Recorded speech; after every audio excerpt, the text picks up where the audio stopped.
Olá, meu nome é Vinícius Viales, seja bem-vindo a mais um vídeo no canal Os Viales. Se você chegou até aqui, provavelmente a gente tem algum assunto em comum, ou medicina, ou Austrália, ou viagens. E se esse é o seu primeiro vídeo aqui no canal, como eu falei, seja muito bem-vindo, meu nome é Vinícius Viale, eu sou médico, atualmente eu moro e trabalho na Austrália como médico, passei na minha primeira prova de revalidação, que é o AMC MCQ, e na prova de inglês que eu escolhi fazer o PT. Meio do ano chegou e como vocês sabem, se você já acompanha a gente aqui no canal, sabe que o período de recrutamento, da campanha do ano que vem já está aberta. Se você não tem ideia do que eu tô falando, confira aqui quando é aberta a campanha de recrutamento para novos médicos, Junior Doctor, que eu postei ano passado, mas que normalmente acaba sendo na mesma época. Tem os links embaixo para você ir direto para a página oficial. No vídeo de hoje, então, pegando esse gancho de recrutamentos, eu tô recebendo muita pergunta no meu Instagram e no meu WhatsApp também sobre como que funciona as entrevistas aqui na Austrália.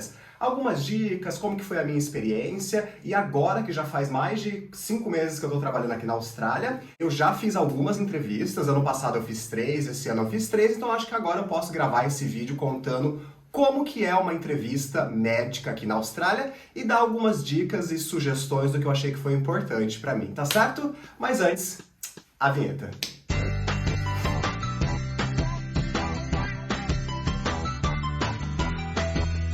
Como muitos sabem, aqui na Austrália, para você atuar como médico, não tem uma prova para você fazer, tudo é baseado na entrevista e nós, médicos brasileiros, infelizmente não temos esse costume de aplicar para uma entrevista e saber se vender. Então hoje eu resolvi compartilhar minha experiência e também mostrar algumas perguntas, como que foram, nesse um compilado de perguntas que caiu para mim, para você ficar um pouquinho mais preparado.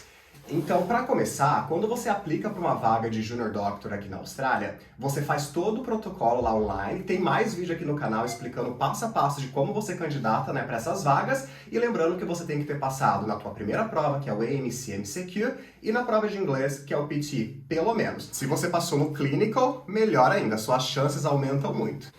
E lembrando que muitos médicos estão conseguindo fazer as suas entrevistas online do próprio Brasil, que foi o meu caso. Quer saber como que eu consegui vir do Brasil pra cá com emprego? Também tem vídeo aqui no canal pra você ficar um pouquinho mais por dentro. Quando a gente aplica pra um trabalho aqui na Austrália, normalmente faz parte daquelas campanhas anuais, que é pro ano seguinte. Eles abrem um portal e você faz a sua aplicação. Aplica o seu currículo, algumas perguntinhas que você tem que responder, e normalmente depois que termina esse período de recrutamento, em até um mês, mas pode ser que aconteça antes, eles vão te mandar, se o teu currículo passou impressionou eles, eles vão te mandar um convite para uma entrevista, que é quando a gente fica um pouquinho ansioso, Meu Deus, e agora? O que eu vou fazer, Eu não sei o que é uma entrevista, para onde que eu busco? Então é aqui nesse vídeo que tu vai encontrar algumas respostas. Normalmente, quando você recebe esse link da entrevista, antigamente era face to face, mas agora está sendo mais virtual. Então eles vão te mandar um link para você justamente escolher a data que você pode fazer a sua entrevista.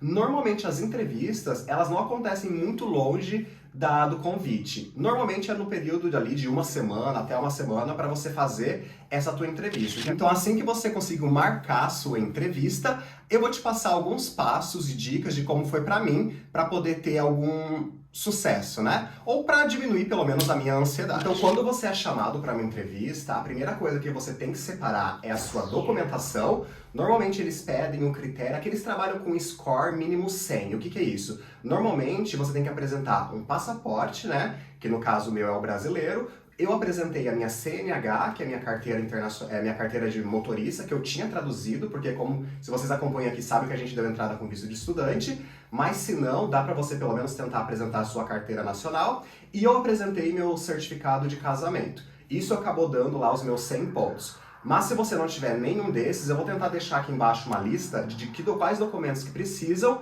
e só, se você não tiver todos os documentos, só mandar mensagem para o seu receptor de recrutamento que eles vão te orientar um pouquinho melhor. Tendo esses documentos em mãos, eu sempre recomendo que você chegue 10 a 15 minutos antes do seu período de entrevista, justamente porque você precisa ajustar ou o aplicativo que você vai usar. Eu, por exemplo, nas entrevistas que eu fiz, eu já fiz uma entrevista pelo Skype, eu já fiz uma entrevista pelo Zoom, eu já fiz uma entrevista pelo... eu não sei o nome, mas é pelo Google Meeting, eu não sei exatamente, tanto que eu tive que baixar antes da entrevista porque eu não tinha esse aplicativo. Eu já fiz pelo WhatsApp e já fiz por call. Tipo, me ligaram, eu não vi ninguém. Tanto que eu tenho até um vídeo que eu gravei da minha última entrevista que foi por call, e eu pretendo postar, talvez, nos vídeos seguintes para vocês verem como que foi a minha entrevista. Começando a falar, então, sobre a vestimenta.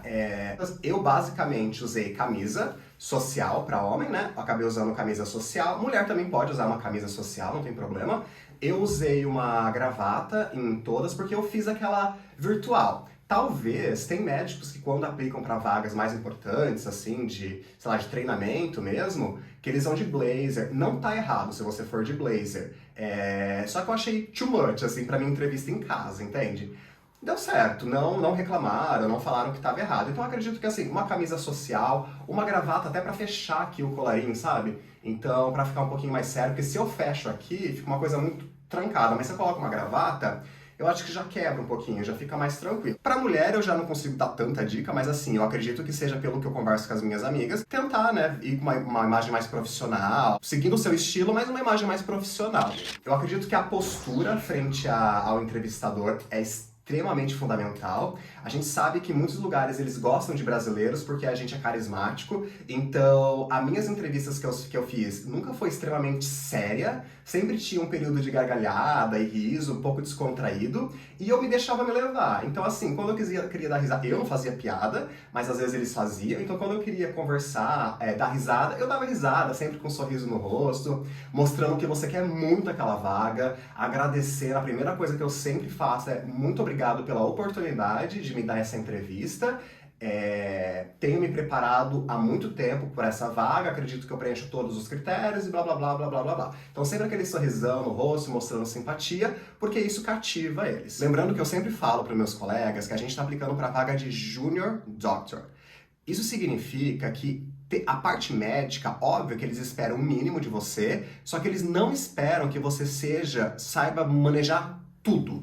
Tanto que às vezes alguns problemas que eu vejo de médicos muito experientes é focar nessa entrevista, e principalmente nos casos clínicos que eu vou falar no final, em manejamento, em diagnóstico diferencial, que também é importante você saber, só que não aprofundar só nisso. Eles, principalmente, o segredo das minhas entrevistas é que ele quer saber se você vai ser um bom membro da equipe. Se você é uma pessoa que sabe lidar com dificuldades, se você é uma pessoa que vai dar muito problema, se você sabe discutir, se você sabe reconhecer um paciente grave e chamar pelo senior e dividir essa responsabilidade, sabe? É o que eu percebo. Se você tem ética, moral, empatia, o mais importante é você ter mais essa questão pessoal de que você vai ser um membro legal para a equipe do que tanto a questão de extremamente técnico, entendeu? Então, outra técnica, né, que a gente tem que aprender, porque a gente vai usar muito aqui na Austrália, é usar o método STAR. O que isso significa? Vou colocar aqui embaixo as técnicas certinhas, mas o método STAR nada mais é do que você ter uma resposta formal para cada pergunta que eles vão te fazer. Aprender a se vender faz muito parte desse método STAR, porque ele vai fazer com que você, cada pergunta que o entrevistador te fizer, você vai organizar suas respostas. E o que ele consiste? Ele consiste em 4 etapas. A primeira é a situação, né? Se colocar uma situação para você poder responder.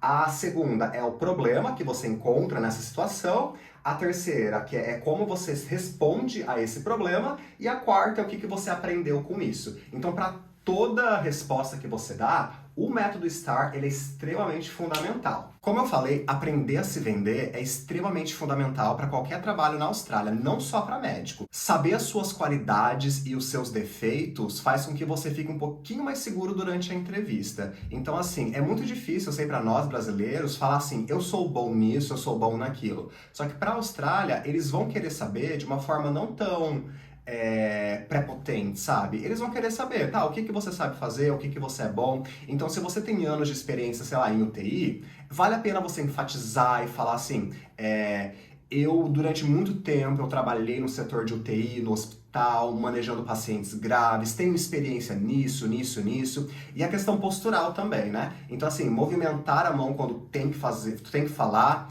sabe aquelas coisinhas de oratória? Então, isso vale muito a pena, ainda mais para entrevistas virtuais.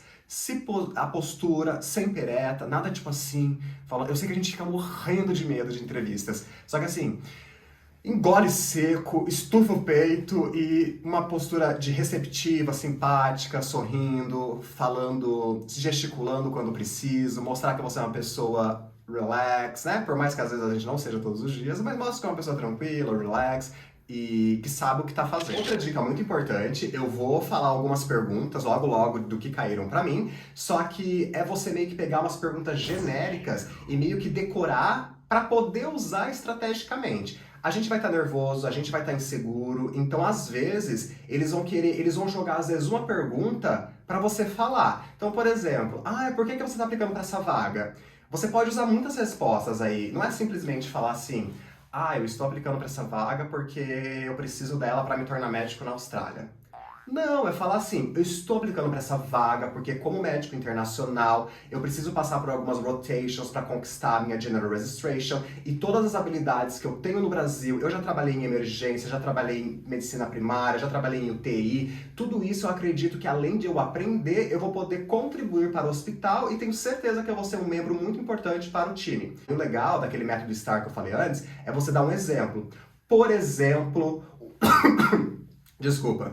Por exemplo, uma vez aconteceu isso na minha equipe do Brasil, blá, blá, blá, blá, blá, então só falta essa vaga de RMO para eu poder cumprir, né, os meus pré-requisitos para revalidação. Então assim, eles vão só perguntar, por que RMO? Mas tenta englobar. E vai treinando no banheiro, sabe? Tipo, treina assim, coisas genéricas, que nunca perguntaram para mim. Qual é a sua qualidade? Qual é seu defeito? Fala um pouquinho sobre você. Eu tenho 30 anos, 31 anos, eu já trabalhei com isso, aquilo, eu sou bom nisso, por que você quer essa vaga? Vai treinando para você poder jogar em algum momento. Isso eu acho extremamente importante, para você até já saber algumas palavras que você vai... Agora eu vou começar com algumas perguntas que fizeram para mim, mas antes de mais nada, eu já falei no início do vídeo, mas é bom repetir que você que é médico, normalmente eu falo mais para médicos recém-formados, assim como eu, que não tem tanta experiência. Não se preocupe com a experiência profissional.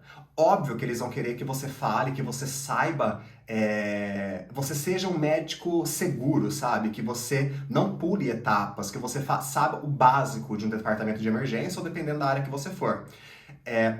Só que não fique intimidado se você não tem tanta experiência, porque o que eu vejo é muito médico muito experiente esquecendo um pouco dessa parte básica e focando mais em manejamento e tratamento. E, sendo bem sincero, um dia eu vou gravar sobre como que funciona o departamento de emergência, mas a gente, como Junior Doctors, a gente tem leve autonomia para fazer coisas básicas, mas nada avançado, nada avançado. Você sempre vai ter que recorrer ao seu senior. Eles querem saber se você sabe, só que no fundo eles querem mais saber se você é um médico seguro, se você trabalha em equipe, se você tem ética, moral, se você sabe reconhecer uma situação de gravidade e se sabe discutir e pedir ajuda para os seus superiores. Esse é o mais importante. Então vamos começar com as perguntas. A pergunta que mais apareceu para mim nas 6 entrevistas que eu fiz foi: por que essa vaga? E o que RMO, que foi o que eu me candidatei, contribuiria para a minha carreira aqui na Austrália? Outra pergunta que normalmente eles fazem é: por que aquele hospital em específico?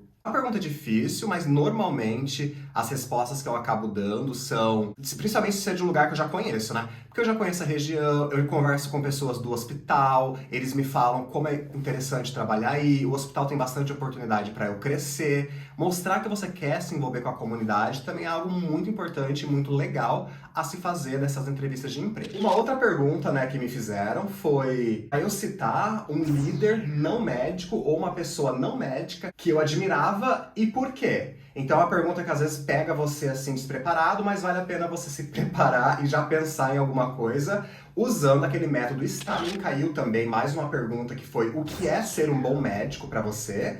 Então, perguntas abertas, tá vendo? Daqui a pouco eu chego no caso clínico, mas são perguntas abertas. E a outra pergunta geral foi pra eu falar algum erro médico que eu tive e o que eu fiz pra melhorar. Então aquele método STAR é muito importante. Claro, gente, não nada muito assim que vai te comprometer também, né? E acredito também que ninguém tem algo assim que te comprometa, porque senão você nem teria o seu CRM, né? Então já pensa que é coisa que te perguntar, enfim, tu não vai saber exatamente assim, straight away o que falar. Então agora vamos para os casos clínicos médicos, né? Normalmente eles colocam um caso clínico em cada questão. Eu já tive casos clínicos de chest pain, dor no peito, né? falta de ar, dor no pescoço e também dor abdominal. Então vamos lá, um caso de chest pain que aconteceu foi um paciente de 55 anos, ele chegou com dor no peito, falta de ar e eles falam um pouquinho dos sinais vitais do paciente e eles jogam para você. Qual seria o seu management?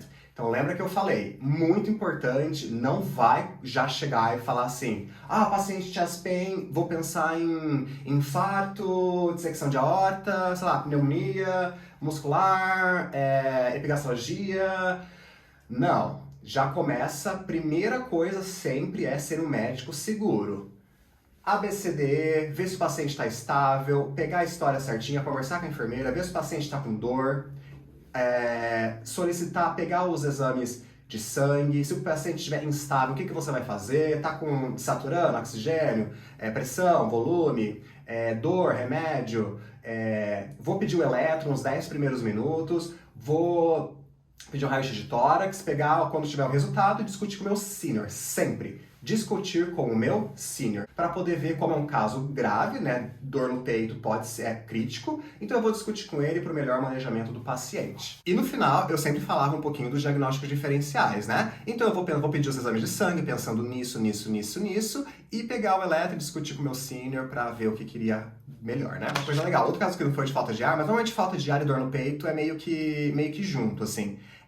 Aqui eles amam diagnóstico diferencial de PE. O que é isso? Que é tromboembolismo pulmonar. Então, assim, todo diagnóstico diferencial, por favor, dor no peito, falta de ar, pense em tromboembolismo pulmonar. E acontece bastante aqui, tá? Muito mesmo. Então, assim, usa aquele método, os critérios lá de PERC, o critério de Well, para poder descartar, né? Que eles gostam bastante. O caso que ficou mais emblemático, né, foi o de neck pain. Normalmente eles vão dar um caso para você, por exemplo, a paciente estava jogando bola ou tênis e começou com neck pain. Chegou no departamento de emergência, o que você faria? E você, de novo, ABCD, ver se o paciente está estável, dor, blá, blá, blá, exame físico neurológico, importante. Descreve o exame físico neurológico todo e vê se, aí depois, para mim, no meu caso, é um caso emblemático, que em um dos hospitais que eu fiz entrevista tinha acontecido algum problema, que algum residente mandou o paciente embora e ele estava com dor no pescoço e ele estava com uma infecção, né, abscesso epidural. E não é a primeira coisa que a gente pensa quando um paciente, tipo, meia idade, chega pós-esporte com dor no pescoço. Só que daí, no meio da minha conversa, ele falou assim, a paciente teve febre, mudaria alguma coisa na sua conduta? Febre, você que fez o IMC-MCQ, qualquer febre, independente, meu filho, aí você já abre todo o diagnóstico para infecção. Então, sim, mudaria minha conduta. Paciente com febre, eu pediria os exames de sangue, pensaria em infecção e discutiria com o meu senior para fazer uma tomografia ou algum outro exame para descartar, né? Mas discutiria com o meu senior. Sempre. Outra pergunta que para mim foi de dor abdominal. O paciente tinha feito uma laparotomia e daí começou com febre, dor abdominal, blá blá blá, que era para pensar depois em sepse. Então aí sempre e uma coisa que ele perguntou para mim, quantos de volume você colocaria? Que eu falei que eu iniciaria com volume, depois discutiria os antibióticos pro meu senior, blá. Em todo o protocolo de sepse, o que ele focou para mim muito foi o volume, né? Ele perguntou quanto que você colocava lá de volume, que é 20 ml por quilo. Então isso daí são coisinhas que pergunta um pouquinho mais aprofundado e vale a pena. Então, basicamente, foi essas perguntas, assim, de casos clínicos, nesses 6 que eu fiz, que perguntaram pra mim. Então, como deu pra perceber, as perguntas, elas não são difíceis, eles não querem necessariamente saber se você é um profissional extremamente técnico e sabe tudo, eles querem saber mais se você é seguro, é um médico seguro e se você é um safety doctor, é o mais importante, né? To be a safe doctor is the most important thing for you. Pode ter certeza disso, tá? Então é isso. Se você chegou até aqui, convido você a curtir esse vídeo, a compartilhar com algum colega teu que tá nesse período, porque agora, final do ano, a gente sabe que aumenta muito as procuras, né? Tem vários médicos, vários mesmo, que já conseguiram entrevistas do Brasil. Dá pra comar, passa aqui, ó, desses dedinhos na mão, que eu já recebi feedback. Então, se prepara que vai dar certo, cross fingers. Curta esse vídeo, compartilha com seus amigos. Se você tiver uma experiência diferente, coloca aqui embaixo, que a gente está sempre aprendendo. Isso é muito importante para poder chegar em outras pessoas e a gente conseguir aumentar a nossa comunidade brasileira de médicos aqui na Austrália, tá certo? Até a próxima, pessoal. Tchau!